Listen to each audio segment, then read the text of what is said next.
ಸೋಮಾರಿತನ ಕಾಡ್ತಾ ಇದೆಯಾ? ಗಂಟೆಗಟ್ಟಲೆ ಮೊಬೈಲ್ ಅಲ್ಲಿ ಕಳೆಯೋದಕ್ಕೆ ಸಮಯ ಇದೆ, ಫೇಸ್ಬುಕ್ ನಲ್ಲಿ ನೋಡೋದಕ್ಕೆ ಇಡೀ ದಿನ ಇದೆ, ಇನ್ಸ್ಟಾಗ್ರಾಮ್ ರೀಲ್ಸ್ ನೋಡೋದಕ್ಕಾಗತ್ತೆ. ಆದ್ರೆ ಏನಾದ್ರೂ ಕೆಲಸ ಮಾಡೋಣ ಅಂದ್ರೆ ಮನಸ್ಸು ಒಪ್ಪೋದೇ ಇಲ್ಲ. ಸೋಮಾರಿತನ ದೇಹದಲ್ಲಿಲ್ಲ, ಅದು ಮನಸ್ಸಿನಲ್ಲಿ ಹುಟ್ಟುತ್ತೆ. ಮೊಬೈಲ್, ಹೆಚ್ಚು ನಿದ್ರೆ, ಭಯ, ಆತ್ಮವಿಶ್ವಾಸದ ಕೊರತೆ ಇವೆಲ್ಲ ನಿನ್ನ ಸಮಯವನ್ನ ಕದೀತಾ ಹೋಗುತ್ತೆ. ಹಾಗಾದ್ರೆ ನೀವು ಗೆಲ್ಬೇಕಾ? ಹಾಗಾದ್ರೆ ಈ 3 ಕೆಲಸ ಮಾಡ್ಬೇಕು. ಬೆಳಗ್ಗೆ ಬೇಗ ಏಳುವಂತ ಅಭ್ಯಾಸವನ್ನ ರೂಢಿಸ್ಕೋಬೇಕು. ಸಣ್ಣ ಕೆಲಸವಾದರೂ ಅದನ್ನ ಯೋಚನೆ ಮಾಡಿ ಓವರ್ ಥಿಂಕ್ ಮಾಡಕ್ ಹೋಗಬೇಡಿ.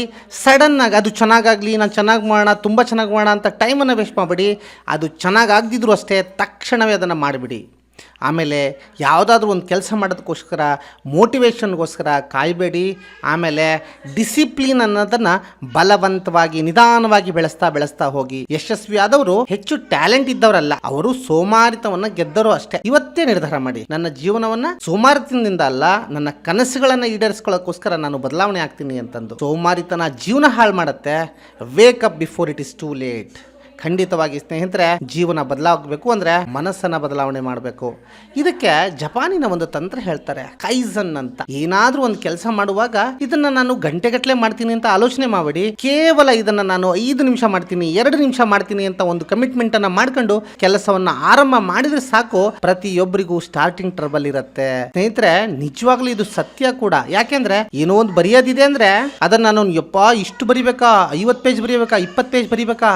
ಮನಸ್ಸು ಕೆಲಸಕ್ಕಿಂತನೂ ದೊಡ್ಡ ಭೂತವಾಗಿ ಆ ಕೆಲಸದ ಬಗ್ಗೆ ಯೋಚನೆನೇ ಆಗಿ ನಿಂತ್ಕೊಂಡ್ಬಿಡತ್ತೆ. ಏನಾರ ನಡಿಬೇಕು ಅಂದ್ರೆ 50 ಕಿಲೋಮೀಟರ್ ನಡಿಬೇಕಾ, ಭಯ ಆಗತ್ತೆ. ನಾಳೆ ನಡಿಯೋಣ, ನಾಡಿದ್ ನಡಿಯೋಣ, ಇದೇ ತರ ಎಲ್ಲ ಕೆಲಸವನ್ನ ಮುಂದಾಗ್ತಾ ಹೋಗುತ್ತೆ. ಅದ್ರ ಬದಲಿಗೆ 50 ಕಿಲೋಮೀಟರ್ ನಡಿಯೋದ್ ಬೇಡ, ಜಸ್ಟ್ 20 ಹೆಜ್ಜೆ ಇಡ್ತೀನಿ ಅಂತ ಆರಂಭ ಮಾಡಿ ಅಟ್ಲೀಸ್ಟ್ 1 ಕಿಲೋಮೀಟರ್ ಆದ್ರೂ ನಡಿತೀವಿ. 50 ಪೇಜ್ ಬರೆಯೋದಿದೆಯಲ್ಲ, ಅದರಲ್ಲಿ 1 ಪೇಜ್ ಮಾತ್ರ ಬರಿತೀನಿ ಅಂತ ಕುತ್ಕೊಂಡು ಅದಾದ್ಮೇಲೆ ಆಗ್ಲಿಲ್ಲ ಅಂದ್ರೆ ಬಿಟ್ಟು ಹೋಗ್ತೀನಿ ಅಂತ ಅನ್ಕೊಂಡು ಕಮಿಟ್ಮೆಂಟ್ ಇಂದ ಕುತ್ಕೊಳ್ಳಿ ಸ್ನೇಹಿತರೆ. ಖಂಡಿತ ನಿಮ್ಮ ಮನಸ್ಸನ್ನ ಕರ್ಕೊಂಬರೋದಷ್ಟೇ ಬೇಕು. ಅದಾದ ನಂತರ ಅದು ಕಾರ್ಯಪ್ರವೃತ್ತ ಆಗತ್ತೆ. ನಿಮ್ಮನ್ನ ಮೀರಿ ಅದು ಕೆಲಸದಲ್ಲಿ ತೊಡ್ಕೊಳ್ತಾ ಹೋಗುತ್ತೆ. ಪ್ರತಿಯೊಬ್ಬರು ಕೂಡ ಯಶಸ್ವಿ ಆಗ್ಬೇಕು ಅಂದ್ರೆ ಟ್ಯಾಲೆಂಟ್ ಗಿಂತ ಹಾರ್ಡ್ ವರ್ಕ್ ಇಂಪಾರ್ಟೆಂಟು. ಪ್ರತಿದಿನ ಹಾರ್ಡ್ ವರ್ಕ್ ಮಾಡೋರು ಮಾತ್ರ ಗೆಲ್ತಾರೆ ಅಂತ ಹೇಳ್ತಾ ಮತ್ತೊಂದು ವಿಡಿಯೋದಲ್ಲಿ ನಿಮ್ಮ ಮುಂದೆ ಭೇಟಿ ಆಗ್ತೀನಿ ಸ್ನೇಹಿತರೆ. ದಯವಿಟ್ಟು ಈ ತರದ ಕಂಟೆಂಟ್ಗೋಸ್ಕರ ಚಾನಲ್ ಅನ್ನ ಸಬ್ಸ್ಕ್ರೈಬ್ ಮಾಡಿ. ಮುಂದೆ ಇನ್ನೂ ಹಲವಾರು ವಿಷಯಗಳೊಂದಿಗೆ ನಿಮ್ಮ ಮುಂದೆ ಬರ್ತೀನಿ ಸ್ನೇಹಿತರೆ. Thank you.